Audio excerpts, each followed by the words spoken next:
Momentos sombríos. Hoy presentamos la ciudad de los muertos.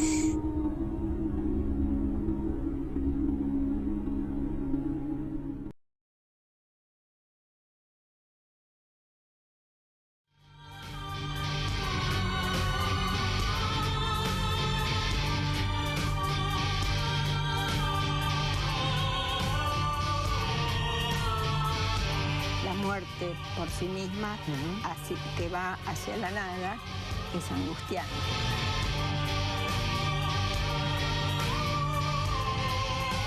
La momia está acá. ¿Cómo es que termina momificado este poeta? La momia está emanando luz de los dedos, ¿no? Es como un efecto fluorescente que hacía.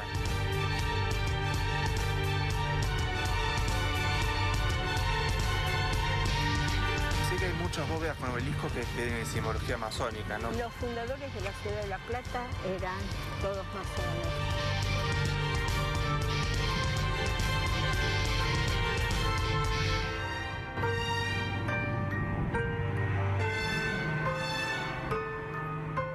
Señoras y señores, muy pero muy buenas noches. Bienvenidos a otro especial dominguero. Y especial más que todos los especiales porque miren dónde estamos. Logramos que nos abran las puertas de eso que ven ahí atrás. Esa es la entrada principal al cementerio de La Plata. Un lugar que prácticamente reúne absolutamente todo lo que nos gusta mostrar en los especiales domingueros. Tenemos por un lado misterio con fantasmas. Hay esfinges, hay una momia, eso es literal, y hay masonería por todos lados. Así que, como todos los domingos, les voy a pedir que se abrochen los cinturones de seguridad de sus sillones, porque vamos a pasar toda la noche en la ciudad de las diagonales, pero de los muertos. Así que, señores y señores, bienvenidos a otra aventura periodística.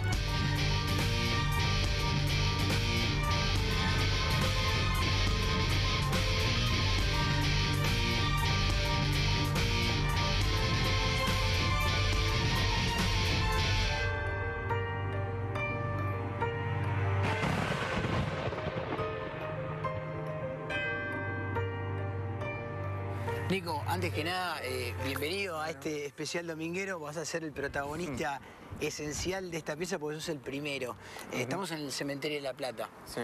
Me gustaría saber, vos que sos un historiador de este cementerio, joven, tenés mi edad, tenemos la misma edad, ¿qué fue lo que te fanatizó de este lugar? Como para terminar hasta haciendo un libro. Sí, bueno, el cementerio tiene bastantes particularidades, ¿no? Una de ellas es que es uno de los pocos cementerios, casi el único, te diría, que replica el trazado del cementerio con el trazado de la ciudad, ¿no? Uno puede ver la ciudad de La Plata con sus diagonales, con sus avenidas, plazas, y acá en el cementerio de La Plata se ve exactamente lo mismo. Eso fue intencional, el trazado urbano se hace a propósito. Claro, de hecho el ingeniero Benoit fue el que estuvo a cargo del trazado y de todo el edificio principal del cementerio, fue una de las personas, no digamos, que lideró el equipo que hizo el trazado de La Plata. Claro, y te queda esto que decís de la ciudad de los vivos por un lado, claro, y esta que es la ciudad de los muertos. Es una dualidad entre la ciudad de los vivos y la ciudad de los muertos.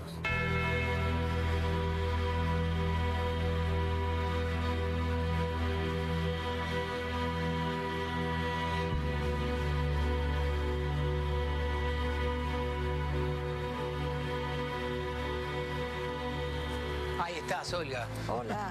¿Cómo te hemos hecho esperar en un lugar en el que estoy seguro que no es lindo esperar? O por lo menos para mí, no sé, para vos qué costumbre tenés con este cementerio. ¿Sí? ¿Venís seguido para acá? Sí. Recurrí a vos precisamente por una historia en particular de las muchas que hay adentro de este cementerio. Y no quiero pecar de ignorante, pero entiendo que en este cementerio hay una momia. Sí, hay una momia que está desde 1902. Es la historia de Matías Betti, que era un poeta. Estudió abogacía, que no terminó su carrera. Él nació en Montevideo en mayo de 1849. Cuando ya tenía 10, 12 años, se vienen a Buenos Aires. Por lo que dice la historia, a Matías Betti no le gustaba jugar con los chicos, siempre andaba con un libro en la mano, escribía versos. En esa época... Estamos hablando de un chico talentoso, ¿no? Sí, a los 16 años yo estaba trabajando en un diario. Sarmiento, que en ese momento era presidente de la República, lo quiere conocer. Él estudia con...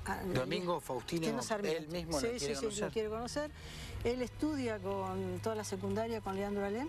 Bueno, y después, él tiene toda una historia complicada porque alrededor de los 25 años es como que está, como que no no se ve con la familia, comienza a tomar ginebra, escribe poco ya, después, bueno, él tiene una tuberculosis pulmonar, fumaba mucho también.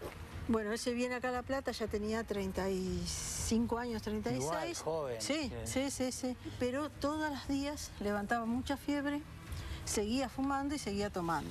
En un momento lo encuentran inconsciente, lo llevan ya inconsciente al hospital de Romero y, muere el Romero, y como era una enfermedad infecciosa, directamente al morir lo ponen adentro de un hoyo negro que se llama, que ahí iban todos los restos infecciosos. Como para evitar la propagación, claro, básicamente. Exactamente.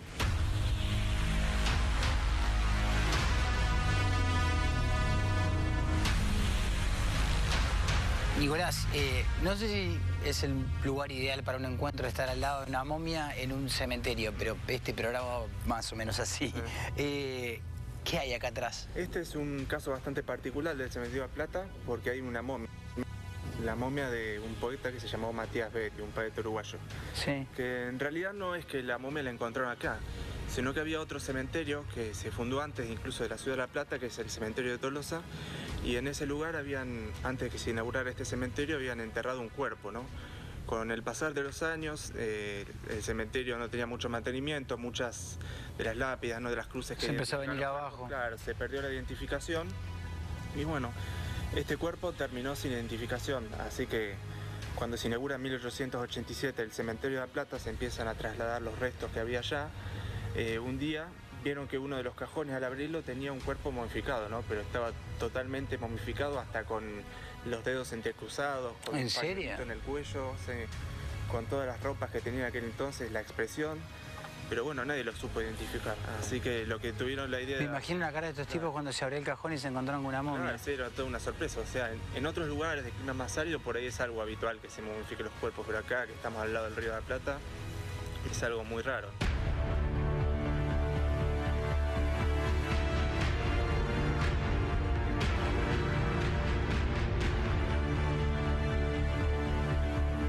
¿La momia está acá? Sí. Ah, pensé que quizás estaba... de No, ese no, lado. acá. ¿Cómo es que termina momificado este poeta?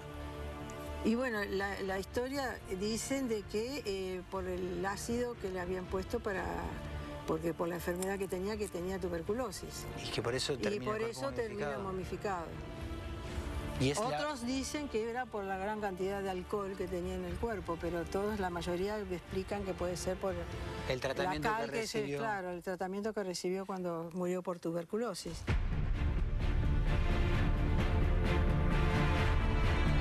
Lo que pasó en ese entonces es que no se supo identificar el cuerpo y el que estaba a cargo del cementerio de La Plata no tuvo mejor idea que agarrar la momia esta y ponerla en la iglesia del cementerio de La Plata. En la iglesia. En la iglesia, así que la gente...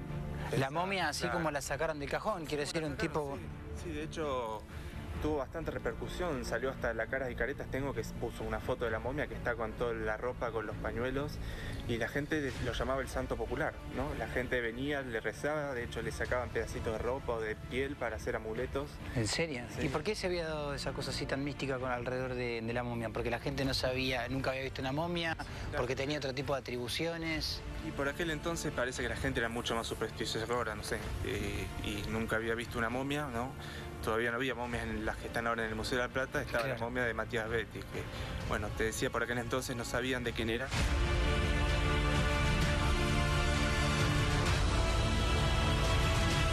Empieza a venir la gente toda curiosa a ver a quién la era la momia. momia. Claro. Es así que después la gente decía que despedía destellos de luz, entonces, y que si se le movían los dedos había esos destellos. Pero ¿qué pasaba? Después dijeron que eso eran unos cristales de una sustancia blanca que estaba dentro del ataúd. Cal sería. Y sería cal porque pensábamos, que en ese momento cuando eran así por infecciosas le ponían cal. Para que se coma el cuerpo, entiendo. Claro. Entonces, y por ese asunto también quedó momificado, ¿no es cierto?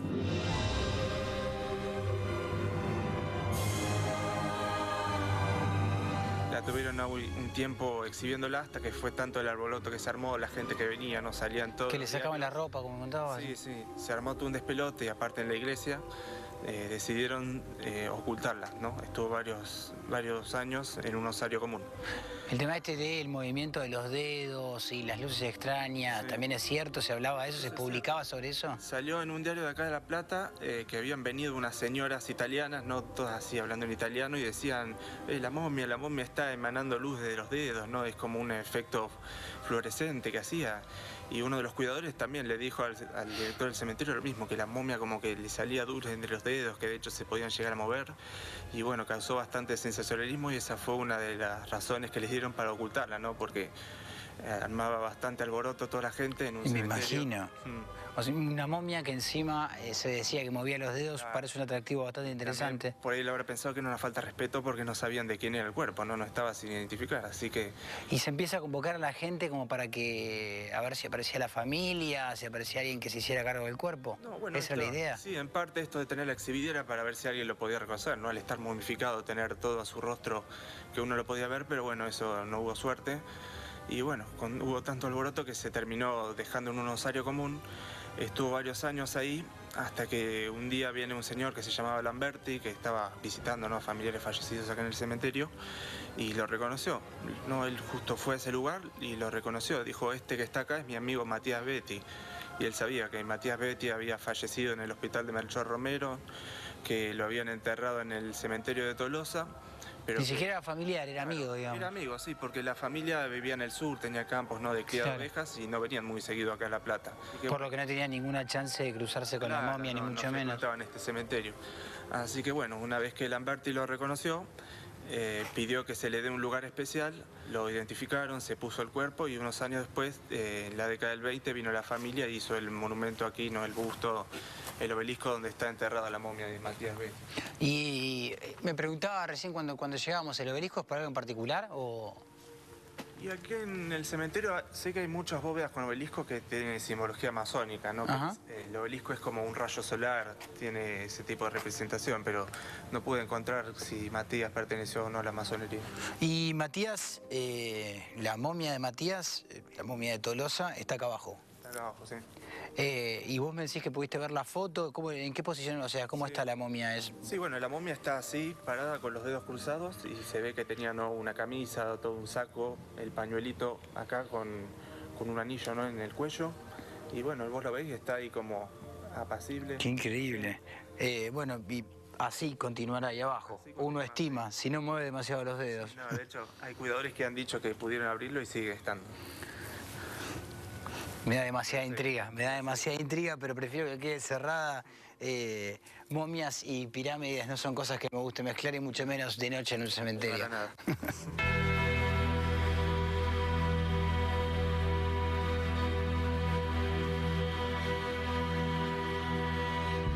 Hacia tu hogar encaminé mi paso y me detuve trémulo en su puerta. El sol se sepultaba en el ocaso y al abrazarme me dijiste, muerta. La sombra me inundó. El alma entera en un sollozo se agotó doliente. Al mirar esa hermosa primavera, desmayada en el rayo de tu oriente. Muerta, exclamé. Y me respondiste, muerta. Delante, su ataúd casi postrado. Cerré los ojos y la vi despierta. Su angelical semblante estaba iluminado. Me hablaba y sonriendo enternecida, envuelta en nubes de flotantes velos. Ah, no lloréis, me dijo mi partida. Yo era la desposada de los cielos.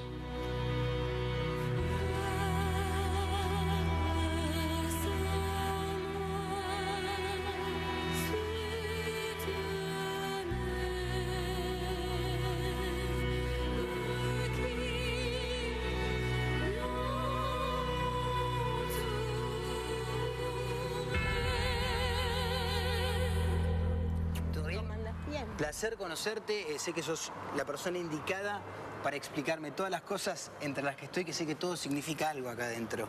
Sí, como el cementerio fue construido y proyectado por Benoit, que era masón, Pedro Benoit, la entrada, que es un templo griego con columnas griegas también. Esta es la entrada principal del cementerio, Esta es la entrada principal del cementerio y tiene en total 24 columnas. Las dos primeras filas de 6 son las de la vida profana y las otras dos segundas filas de 6 son las sagradas. Digamos, estas dos de atrás, las sagradas. Todas las de atrás. Nosotros estamos en la cámara del medio, porque ¿qué significa además de las 24 horas del día? Que ya de entrada significa eso, las 24 columnas. Las 24 columnas, las 24, pero las 6 primeras son los aprendices que se inician en la masonería. Las 6 siguientes son las de los compañeros. La cámara del medio es donde los maestros masones... Donde estamos ahora. Donde estamos ahora, donde los maestros masones se inician.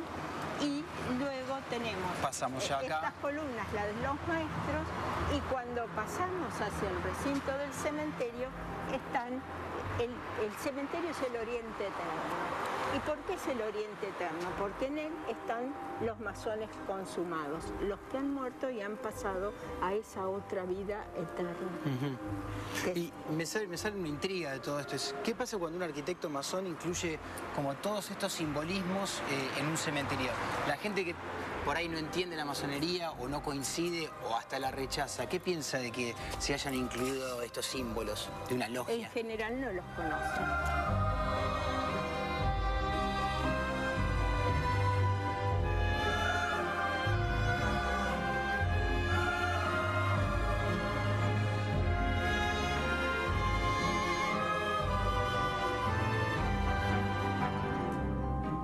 ¿Por qué tanta masonería? ¿Por qué tanta presencia de masonería en este cementerio? Porque no todos son así. Los fundadores de la ciudad de La Plata eran todos masones. Del gabinete de Rocha, todos menos uno eran todos masones. Entonces estos números son literales, eran todos masones. Sí, eran todos masones. Y acá en La Plata, en la época de la fundación, llegaron a haber hasta 20 y tantas logias masónicas. Fue un centro masónico importante para la época de la fundación. Que no todos son masones rosacruces, ¿no? Como que no todos los masones son iguales. Un masona rosacrucista, ¿qué vendría a ser? Y es para los masones del escocismo, el rosacrucismo es una paramasonería, en todo caso. Lo que es interesante que estas bóvedas masónicas egipciacas que existen en la ciudad de La Plata, en el cementerio, en realidad es de gente que se adhirió a Papus, el médico francés que es el fundador del rosacrucismo, que son los que creen en la vida eterna y en la reencarnación. ¿Tienen algo de mística además, forma de ver las cosas? Suponete, Cristo es parte, es decir, creen en un politeísmo, en un animismo y que todo va a volver. ¿No es cierto? Esas bóvedas egipcias están acá en el cementerio de La Plata. En el cementerio, sí, están en el cementerio de La Plata. Y fíjate, lo que es interesante es que la gran logia solo acepta varones. Claro. El rosacrucismo también acepta mujeres. Ah, son esas pequeñas diferencias internas. Grandes diferencias.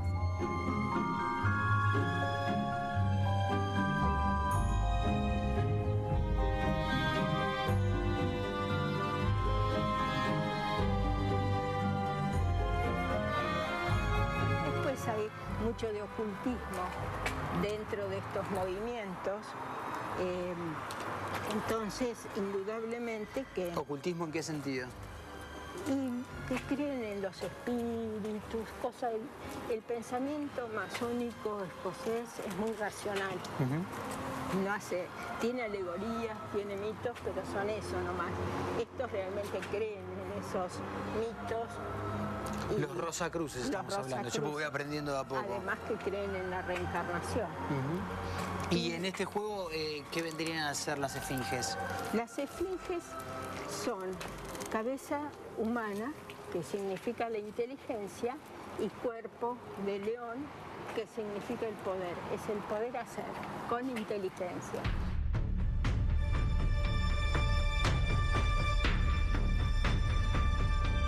¿Recordás algo más de esas ideas ocultistas que tienen los Rosacruces para ver si ahora cuando Creen veamos en una especie de panteísmo. Todos los dioses forman parte, inclusive Jesucristo, forman parte de la naturaleza. Ajá. Están en eso, es como desde el punto de vista de la antropología, uno podría definirlos como animistas, no tanto como politeístas. Te pierdo. Sí, sería como... hay gente que cree en los espíritus, sobre todo tribus de África, etc. No se constituyen como una religión. Claro. El ocultismo no es exacto brujería, pero sí la existencia de un saber que es solo para los que aprendieron. Ajá. Y, por ejemplo, esta bóveda que vamos a ver es parte de todo esto, ¿no? Es parte de todo eso. Hay varias bóvedas masónicas. Y las otras cuestiones, las más relacionadas con lo esotérico, ¿compartís alguna o ninguna? No, últimamente no. ¿Últimamente no? No. ¿Y qué ha cambiado últimamente? Que uno deja de creer en el más allá. ¿Te pasó eso? A Sí. diferencia de los Rosacruces que tanto me venías contando. Sí, uno se vuelve más racional. Claro, y eso te quita miedo. Sí, ahí la tenés a la esfinge egipcia, que es en realidad es un templo egipcio. Si vos te fijas, tiene columnas. La piedra usada es la piriapolita, la que envió Piria, que era un gran ocultista también.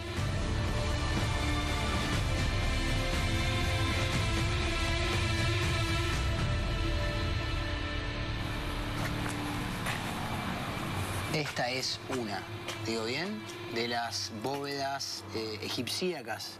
Sí, esta es la bóveda pajés, que la piedra con la que está construida se llama piriapolita, es muy especial.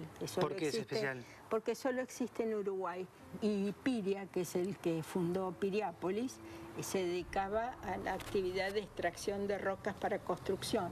Entonces envía la piriapolita para hacer construir esta bóveda.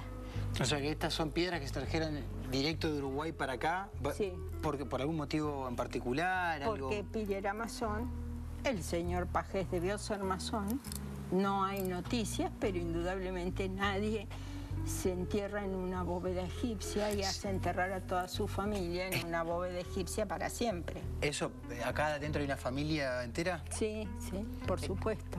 ¿Y cuál crees la que es el familia. fin, digo, más allá de la práctica de la masonería que puede tener una persona para desear que sus restos terminen acá con los de su familia para siempre? ¿No? Lo veo como medio raro, no Mira, propio de nuestra época, ¿no? ¿Se entiende lo que digo? En realidad ellos, todo el rosacrucismo cree en la reencarnación, que algún día van a volver. Y esa es una aspiración humana muy importante. La muerte por sí misma, que va hacia la nada, es angustiante. Claro. Este tipo de creencias o de participación en esta ideología Rosacruz, por lo menos te da la esperanza de que vas a volver. Claro, los egipcios tenían esta cuestión también con la mumificación y demás. Ellos pensaban que volvían. Claro. Si no, no habrían construido las pirámides. Y en este caso es igual, hay una persona En este acá... caso es lo mismo. ¿Y tiene alguna prestación esto que desde lo arquitectónico, ya ni sé cómo preguntarlo, como para la vuelta? Mira, lo arquitectónico de estas bóvedas egipciacas responde al movimiento que se denominó estéticas periféricas del Art Déco. Toman el mexicanismo, toman lo egipcio, distintos tipos de civilizaciones Claro, más magistrales en cuanto a arquitectura y más las magistrales adaptan. y las adaptan. Sí, Y esto sería un neo-egipcio. Claro, tiene como alguna facilidad, espero que no suene ridículo la pregunta, pero como la persona que está acá adentro pensaba que iba a volver, ¿esto está construido y preparado como para una potencial vuelta? Por supuesto que están esperando volver. ¿Y dónde se pueden ver como esas cosas? Estas caras que están en las puertas, Sí. que son acompañan siempre a bóvedas egipciacas, se hacían hacer especialmente de bronce en Buenos Aires, tienen el símbolo de la eternidad como adorno En la cabeza. importante en la cabeza. La eternidad es vivo siempre. Por eso también te está diciendo quien mandó construir, que vive siempre y que va a vivir siempre. La persona que está dentro de esta puerta, con esto que está acá abajo, me está diciendo que está viva. Claro. Básicamente. Y después tenés una simbología como las columnas, sí, como las columnas lotiformes, el loto, que está en el cieno, que está en el barro, se abre siempre y le da el sol, y es el origen del mundo para los egipcios. Ajá. Y tenés columnas cariátides, que tienen caras egipcias. Y esta es la famosa Piriapolita que les mandó Piria. Que decía, claro, que vino de Piriápolis. Sí, y es la única piedra que hay en el cementerio y posiblemente en todos los cementerios de la Argentina. Cosa porque loca. esta piedra, la única que lo tiene es el Ministerio de Economía El Ministerio de Economía de Buenos de Aires. la Ciudad de Buenos Aires, que está al lado de la Casa Rosada. Y también me llama la atención lo sólido de los materiales y lo concisa que es la construcción, bronce, ¿no? sí, el bronce. Vos podías fabricar puertas de hierro en todo el país. Sí. De bronce solo en Buenos Aires. Y tenés las puertas catálogo que encargaban los masones. Bueno, o sea que esta persona está viva y está esperando volver como con su familia, ¿no? Sí, te va a decir, oh. Adentro, para ustedes que no pueden ver, ya es muy de noche, hay una cosa dorada, muy linda.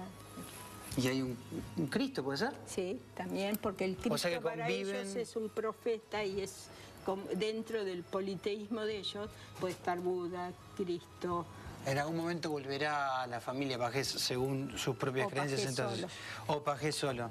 Si es el que estaba iniciado, Ah, o sea que solamente él, no la familia. no la familia. Mirá vos, particular. ¿Hay más de estas? Sí, hay más.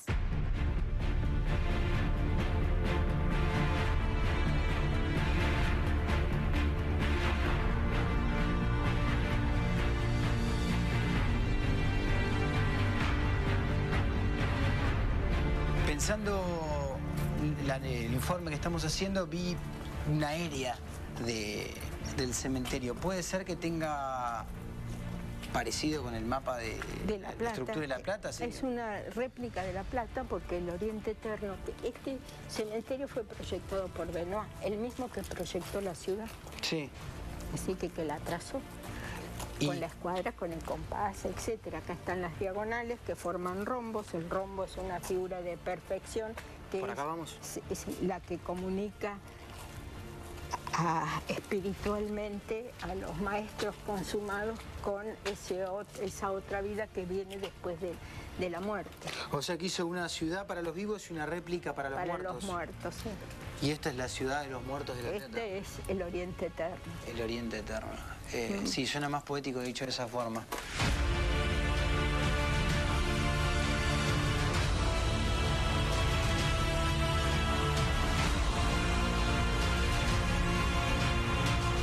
Bueno, entonces esta es la ciudad de los muertos y veo que hay como particularidades Sí, por todos en lados. esta bóveda sí, porque está el reloj de arena al lado, que es la idea de que el tiempo es eterno y solo existe el tiempo. No hay pasado, no hay presente y no hay futuro. Siempre es la eternidad. Una sola unidad. Una sola unidad. Y cambia en el tipo de piso, ¿no? Porque... Sí, porque esto está ejemplificando, dentro de las logias masónicas está el mosaico blanco y negro, el de las fuerzas oscuras, las fuerzas claras, significa muchas cosas para la masonería. Y en la logia hay una alfombra donde separan los recipiendarios que van a recibir el nuevo grado.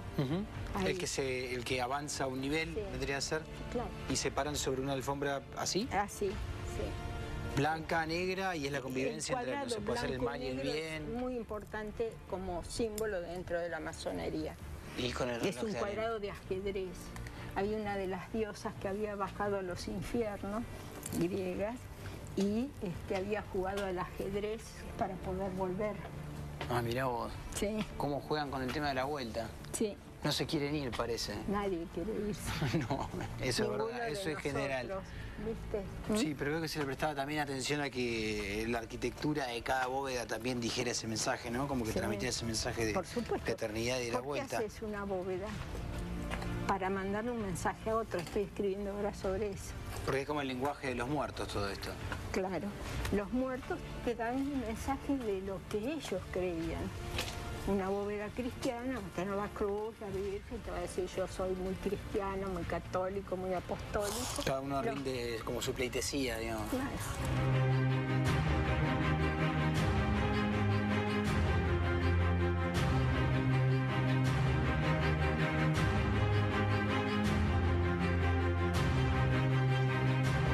Esto es una bóveda con arquitectura egipcíaca Sí.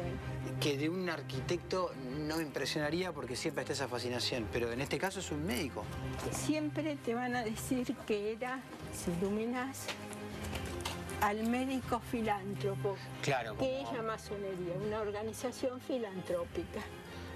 La filantropía vendría a ser como amor por el prójimo, por la sociedad. Por la sociedad fundamentalmente es una organización que quiere la mejora de la sociedad. Ahí tenés ¿Esto parece la entrada más una pirámide? tienes una puerta pilón.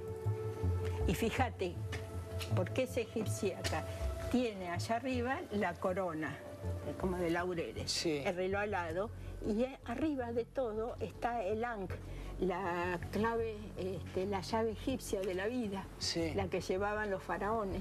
Y fundamentalmente el templo es la construcción del propio ser. Pensé como que hombre cada uno es un construía templo. su cuerpo era un templo. Y aquí se guardaban los corazones, en Egipto. ¿Cómo es eso? Perdón. A las momias le sacaban el corazón y la guardaban en ánforas, porque el corazón era lo que se pesaba. Acordate que cuando vos ibas a que te pesaran en el mundo de los muertos, tu corazón debía pesar menos que una pluma, si eras bueno. Si no, no ibas a la eternidad. ¿Esto era literal? ¿No es una metáfora? Literal de Egipto, de religión, de la creencia en una religión. Y ese corazón que se le sacaba al muerto se ponía... Se ponía en una ánfora y... Iba a decir jarrón, menos mal que me Sí. dijiste la palabra correcta. Sí. Y después tenés los delfines, que son psicopompos, los que acompañan el alma de los muertos en la travesía de los infiernos.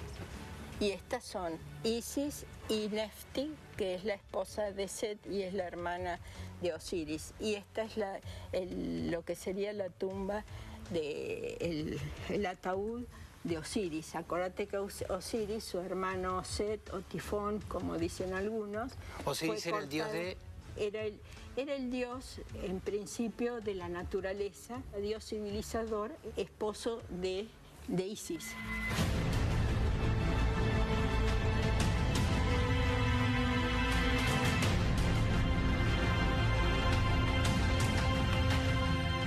¿Quedan más bóvedas de este tipo Sí, todavía? hasta la vuelta es la bóveda melliza. No sé, porque dicen que la mujer de él era mucho más adherida al rosacrucismo que él. Que está ya pintado de verde esa figura es Osiris. Carlota, ¿sí? Bueno, y acá dice Mysterium, Mysterium. con algún significado en particular más Porque que puedo ella imaginar. habla del misterio de la muerte. ¿Contra qué te enfrentás? Te morís, te vas a morir.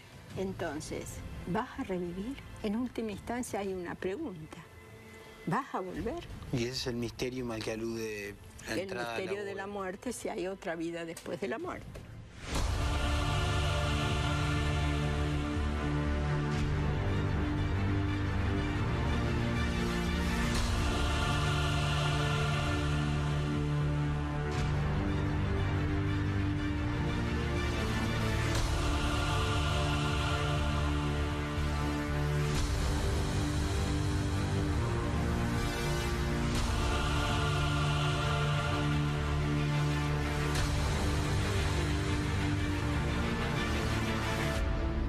Bueno, gente, vamos a dejar atrás la cuestión masónica, la cuestión egipcia, para mudarnos hacia los cuentos de la cripta, esos cuentos de terror que todos queremos escuchar, incluso yo, que pasan acá, pero de noche. Así que se viene una pausa muy, pero muy corta. Quédense, no sean ansiosos y nos vemos en el próximo bloque.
Sí, yo también vi algo. Un buen momento. Cuando yo era chico había un programa que se llamaba Cuentos de la Cripta.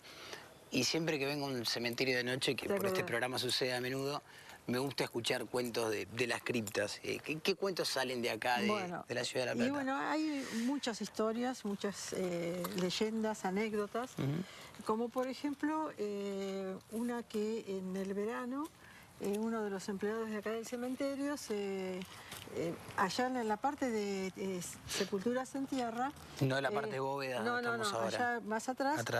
Las sepulturas, como tienen una duración de 6 años, se van sacando los cuerpos, los cajones que hay ahí, y eso se usa para otro individuo. Uno de los empleados se había acostado adentro de la fosa, y los compañeros lo habían cubierto con coronas y flores de otra... Como en chiste. Como en chiste.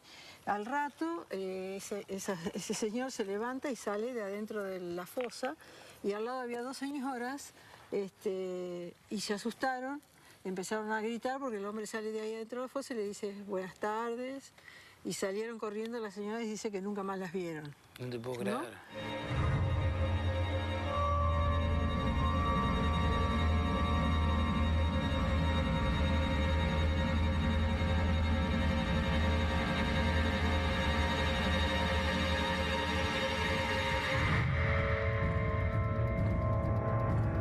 Otra de las cosas, que una señora venía a la bóveda los 24 a la noche a esperar la Nochebuena, la Navidad con su esposo que estaba adentro. ¿Esa era una mujer? Sí, una mujer que venía porque el marido estaba en la bóveda sepultado y bueno. ¿Y se pasaba todo el 24? Y se pasaba el 24 a la noche esperando la Navidad en la bóveda. Después había otra también en la parte de sepulturas en tierra, que una señora que venía con la radio y un cigarrillo.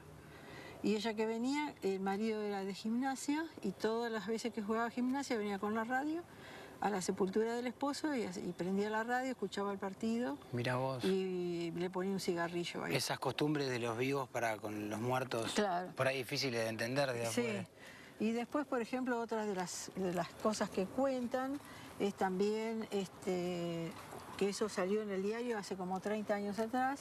Una señora muy apuesta, rubia, sube en un taxi, se hace llevar hasta la calle 72, que es la que circula acá. Sí. Y se hace bajar ahí en la puerta del cementerio por el otro lado, y baja y traspasa el paredón. Eso era de noche. Entonces al otro día el taxista viene acá y le hace... La mujer traspasa el paredón. Traspasa el paredón. Viene acá el taxista y le hace la denuncia al director del cementerio. Entonces van a ver el lugar, y en uno de los árboles de esa pared, del lado de adentro, estaba colgado un saco que la señora tenía puesto.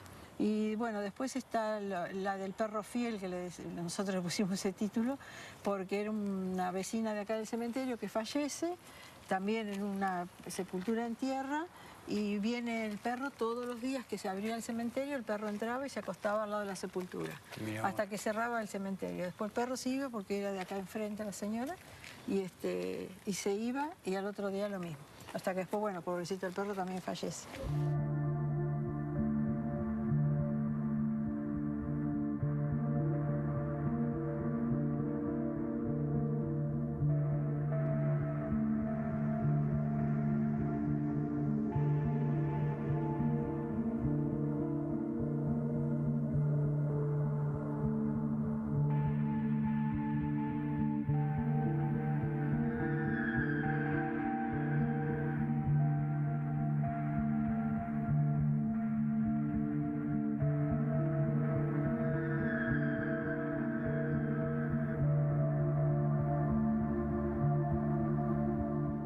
Esas son más o menos, viste, las cosas, las anécdotas acá. Por ejemplo, después dice que había un empleado que tenía un revólver, y cada vez que tocaba la campana de la iglesia, él salía a los tiros por acá, tirando tiros al aire, ¿no? ¿Con qué sentido? No, él se escuchaba la campana y salía a tirar tiros. Qué cosa loca. Después, otra de las cosas también importantes era en un nicho. Los nichos son los que están alrededor, en las paredes alrededor.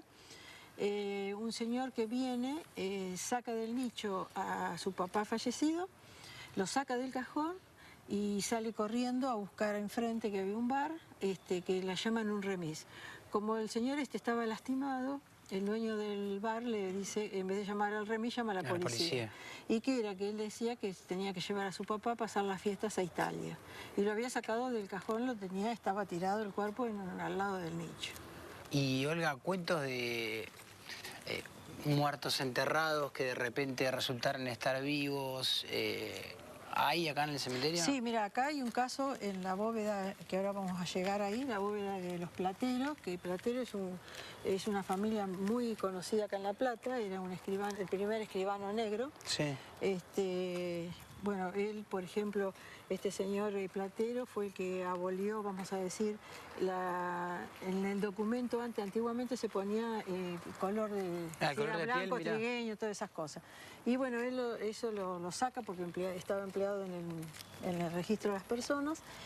Y la anécdota que se cuenta es que fallece una hija de 16 años, la sepultan acá en la bóveda de Platero y al otro día el cuidador va porque ve que el cajón se había movido. Entonces, ¿qué pasó? Él abre el cajón y todo el cajón estaba todo arañado.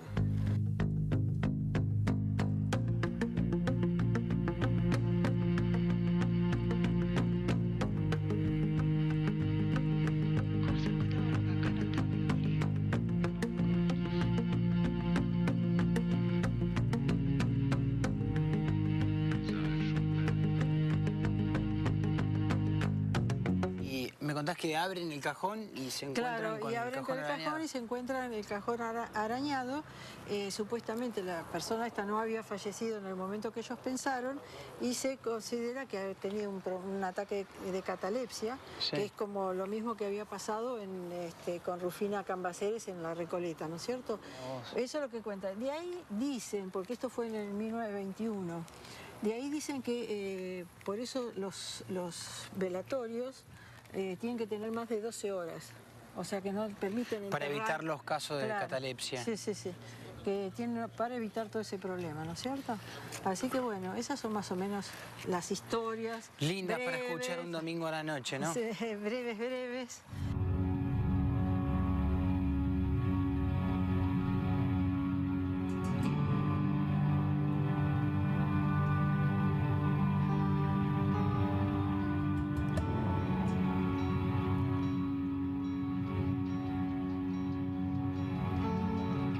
La bóveda de Platero, como te decía, viste que es el primer escribano negro, que ha hecho muchas cosas y tiene, mira, son las bóvedas, los tres son masones, las tres estas bóvedas. Sí, las tres góticas, es una familia digamos, muy conocida acá en La Plata.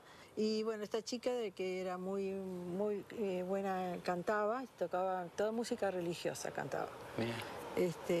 Y acá fue donde sucedió toda esta... Acá es donde sucedió esto, lo de que aparece rasguñado de catalepsia.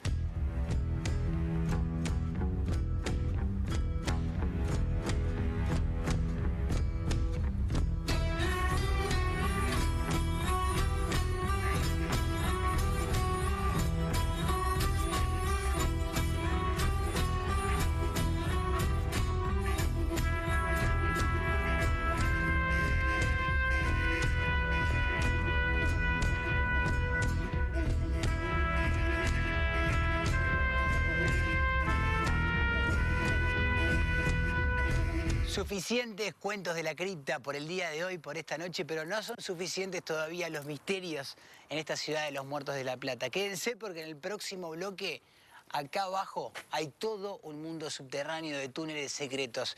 Y si quieren saber de qué se trata eso, no les queda otra que bancarse la pausa.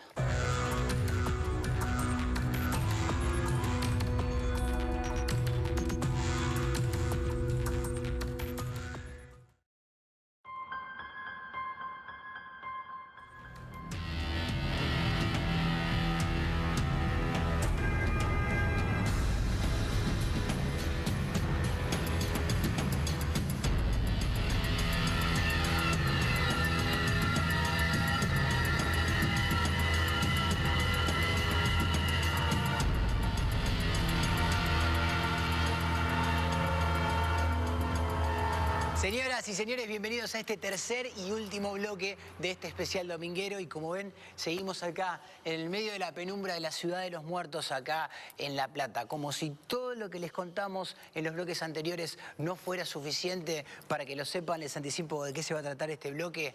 Por abajo de acá hay túneles secretos en donde hace un par de años se descubrieron cosas muy, pero muy escabrosas. Así que quédense, que ahora nos vamos a los subsuelos de la Ciudad de los Muertos.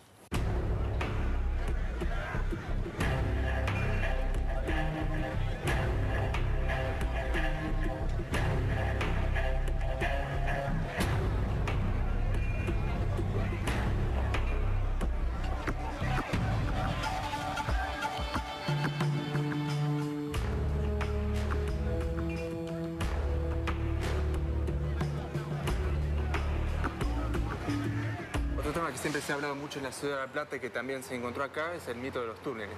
¿Ah, sí? ¿No? Sí. Vos sabés que siempre ¿Estos serían como túneles subterráneos que recorren el cementerio? Claro, siempre se habló que en la Ciudad de La Plata, ¿no? Como los edificios públicos están uno cerca del otro alineados, habría un túnel que los comunicaba, ¿no? De manera secreta para que los funcionarios pudieran desplazarse. Y hace 7 años se estaba haciendo un mausoleo acá cerca, ¿no? En el sector de Bóvedas. Tuvieron que excavar para hacer el mausoleo y encontraron que debajo de la galería principal del cementerio había otra galería, pero subterránea, ¿no? Que estaba oculta, nadie sabía que existía. No te puedo creer. ¿Y qué se estima qué funcionalidad tenía? Bueno, la verdad en un principio no se supo, ¿no? Cuando vieron que había toda una bóveda subterránea con ladrillos abovedados, que tenía 3 cuadras de largo, 300 metros, dijeron, bueno, va en dirección hacia Plaza Moreno, donde está la Catedral de La Plata, debe ser un túnel que te lleva hasta el centro de la ciudad. Así que eso fue lo primero que dijeron. Después, bueno, encontraron recorriéndolo que en realidad no era un túnel tal cual se conocía, sino que podría haber sido en algún momento un lugar que se usaba como osario, ¿no? Para dejar restos que no tenían identificación. Y de hecho se encontraron también, como el mismo lugar no lo conocían, tampoco sabían que había un montón de restos humanos acá abajo del cementerio. Así que, ¿En estos túneles se encontraron restos humanos? En este lugar encontraron un montón de bolsas con restos humanos. Así que lo que empezó siendo una investigación si había túneles o no en el cementerio, terminó siendo una investigación de por qué había restos humanos ahí y de quién eran. Sí, yo me imagino que pasa a otro terreno más allá del histórico. Sí, pasó de manejarlo arquitectos a tener que venir un juez y evaluar de qué. Perito, me imagino.